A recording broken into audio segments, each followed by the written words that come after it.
We had a client that we worked with, and she was really struggling with profitability. She kept raising tuition. She actually did 3 tuition increases within a 15-month cycle, and she still could not catch up. So I helped her work with our 6 money leaks in schools, and she only used 3 of the 6 money leaks and cut her expenses by 50%. 50. She did not fire anyone. She did not slash any of her programs, and she did not work more hours. Again, the 6 money leaks are not hacks or spreadsheets. These are patterns. They are small decisions that feel so normal that your school does, but they quietly drain your school's profit. So if you've ever wondered why you're working so hard, but still not seeing the return, this is your first step to clarity. Click the link in the show notes and find out what it's actually costing you.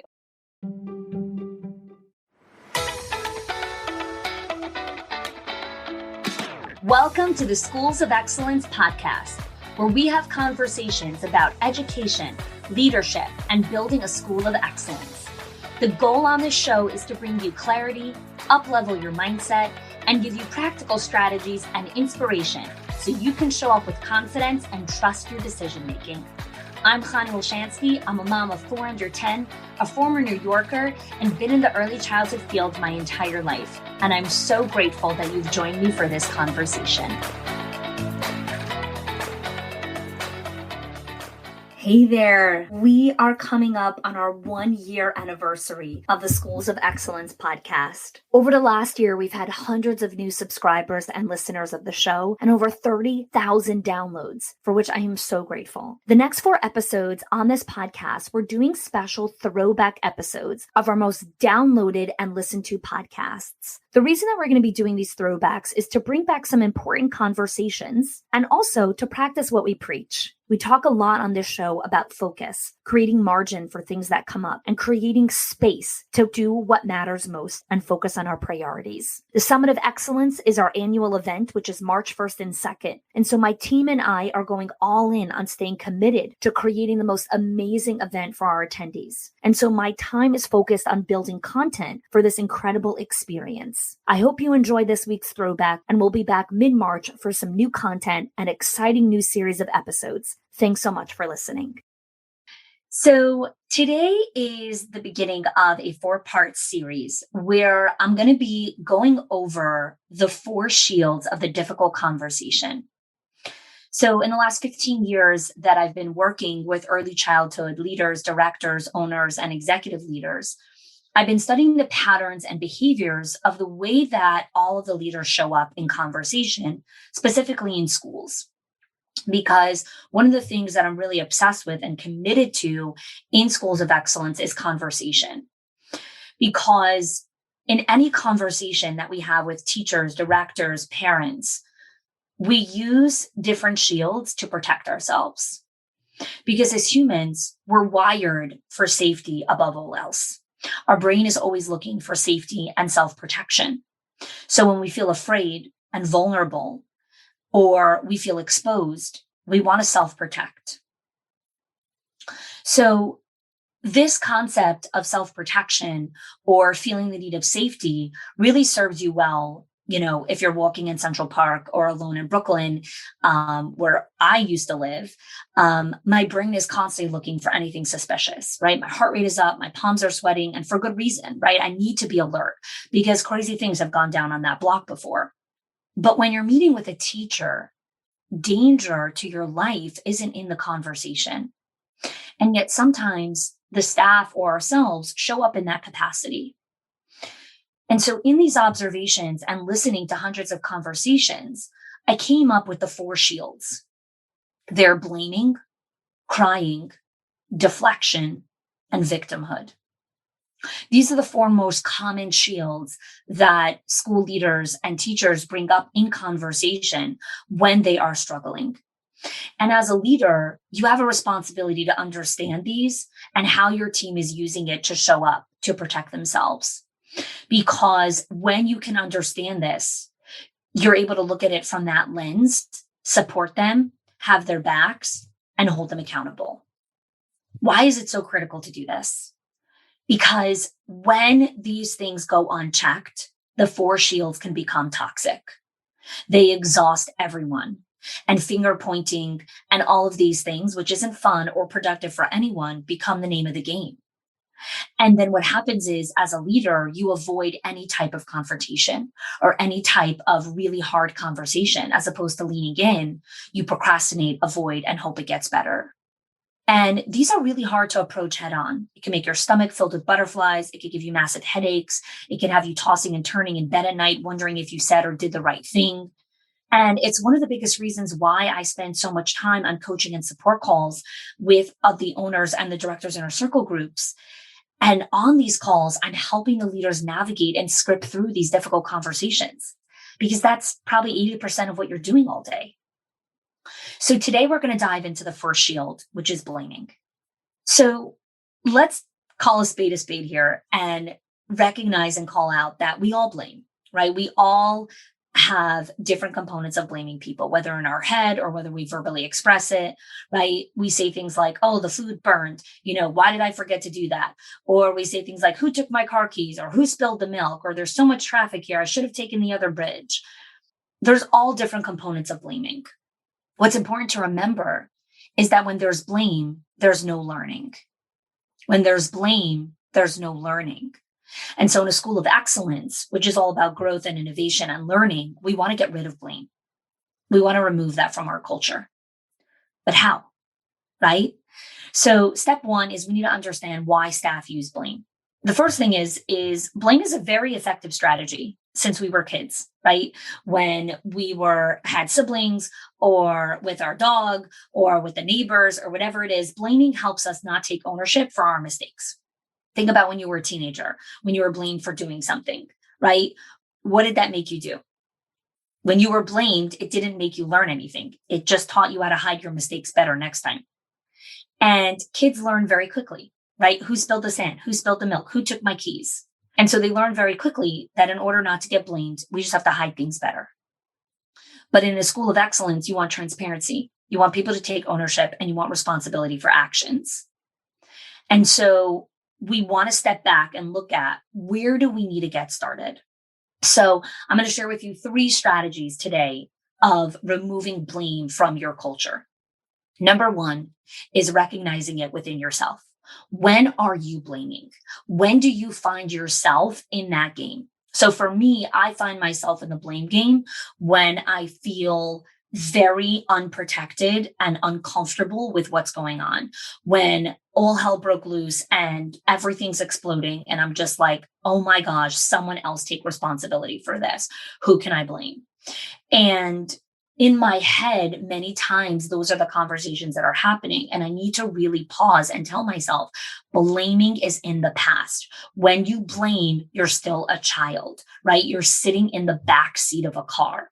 If you want to sit in the front seat and you want to drive, you're looking forward, right? You're not in the rear view. You're in the forward facing part of the car. And being in the forward facing part of the car means you need to take responsibility. And so it's not about asking who did this, what happened, all of that. And we should be asking reflective questions. What we really want to be saying is, here's what happened. Here's why it's frustrating or disappointing for me. And I want to know what you want to do to make amends and how we're fixing this, right? So we're working on this together, but you as a leader don't have to take all the responsibility for mistakes that are happening. Lean into your staff and ask them, how are you taking responsibility for this, right? This is a mistake that happened. Here's where I'm showing up and taking responsibility. Where are you taking responsibility? So the first strategy is starting just to recognize, where are you possibly blaming? Are you blaming in your house, in your marriage, with your parenting, with your leadership? Where are you blaming right now? Because as you start to let go of that, it will start to seep in and have the ripple effect in the other areas of your life that you want to see more accountability and responsibility. You're a school leader who wants tools, resources, and just plain strategies of how to really lead your school and build a school of excellence. Well, I created something called the School Leadership Toolkit, which has over 10 resources covering topics like parent-teacher relationships, difficult conversation, teacher appreciation ideas, and time management, along with to-do list management. Some of the things that you get in this school leadership toolkit is how to lead parent-teacher conferences. This is a masterclass training and to show your staff so that they can lead conferences with ease. We have a parent partnership blueprint, which is the step-by-step formula for authentic parent relationships. I have a training on how to get your to-do list done and how to create your calendar for one-on-one meetings with staff. I have tools on how to filter distractions so that you can make the best decisions, and reflective questions to ask teachers for goal setting and performance reviews, along with so much more. This mini toolkit is actually just the thing that you need to kick off this amazing school year and give you the confidence and the ability to trust your decision making as you head into another amazing year. Go check it out, the link in the show notes, or go to hani.me/toolkit. Step 2 is judgment and criticism makes it very difficult to think clearly, because when you are being criticized, you feel cornered into a role and you just want to run for your life, because judgment in its mental mode limits the ability to take in new data. When you're being judged, you cannot take in new data. Your brain is self-protecting.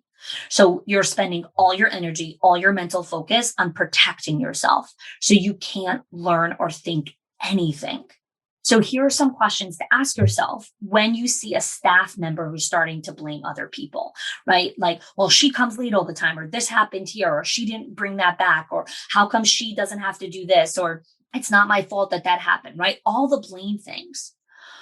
The first thing is what information am I missing that would help me understand this person's behavior? What information am I missing that would help me understand this person's behavior? Number 2, what pressures are they under personally or professionally that is possibly contributing to this? Now, to understand what pressures they're under personally or professionally, this information is very readily available to you if you're conducting regular classroom observations and one-on-one meetings. And the system for classroom observations and one-on-one meetings is part of our Directors Inner Circle program, where we teach the directors how to run regular classroom observations and performance reviews, what to talk about at one-on-ones, how to follow up, how to hold them accountable. And so when you're conducting these regularly, you are aware of the pressures that they're under personally and what's going on in their life. And so it's easier for you to have empathy. It doesn't mean you excuse their behavior. It's easier to have empathy. And number 3, what possible structure or policy do you have in your school that might be influencing this behavior? Do you have a culture where people self-protect and you glorify knowing over curiosity and learning? So I'll repeat those 3 questions. What information am I missing that would help me understand this person's behavior better? What pressures are they under personally or professionally? And is there any structure or policy that you have in place in the school that might be influencing this behavior? When you answer these questions, it helps you get out of judgment mode, which helps the person take in data. Okay, so that's the second strategy. And the final strategy is, as you navigate these conversations, we always want to discuss what we can control, okay? Because when we enter blame mode, we live in the past, which you cannot control, but you can write the future. You could write the next story. That is in your power and control. Is it hard? Oh my gosh. Who said any of this was easy, right? But when the teacher starts blaming, you can reflect back to her and say, what in this situation can you control? What can you take action on? See, that part's harder, because then you have to look in yourself and you're like, 1 second, now I actually have to be accountable. Now I actually have to do something about my poor behavior. And that sucks. It's hard. We don't want to look at ourselves and see that there's a gap or there's a void and we need to fill it.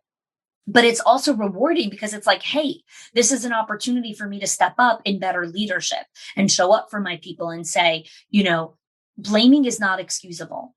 Blaming is not okay here. We are forward thinking. We need to look at the situation. We need to look at what you can control, what you can take action on, what is on your side of the street that you are responsible for, that you can take action on right now. Okay, so let's recap here for a second, because I shared a lot of information here and I want to slow down for a minute and recap here.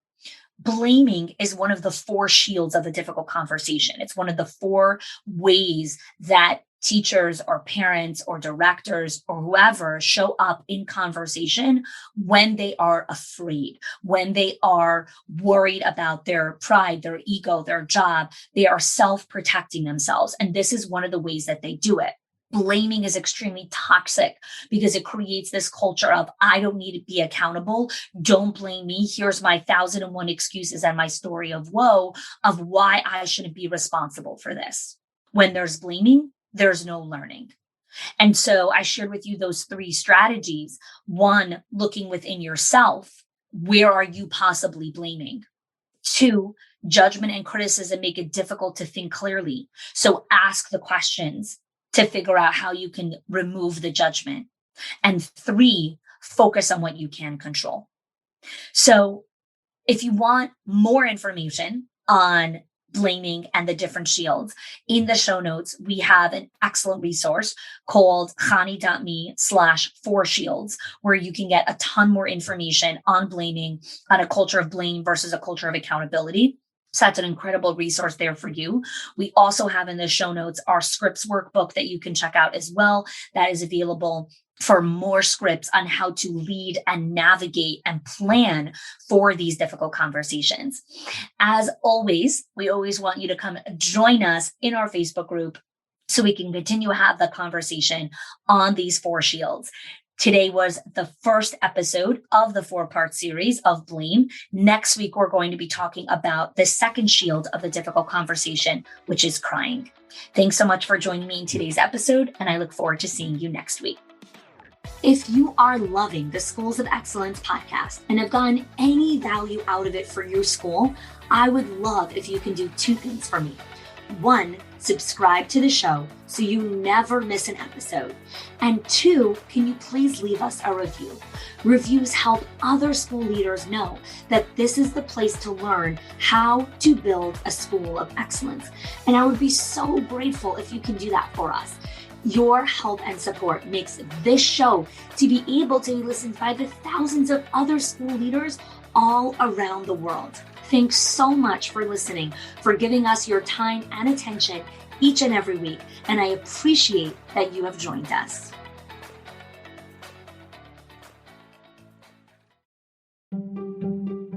If your accountant has ever told you to cut back on professional development or slash your teacher appreciation budget or your staff development budget just so you could stay afloat, or has told you, hey, you probably can't go invest in that program, please listen.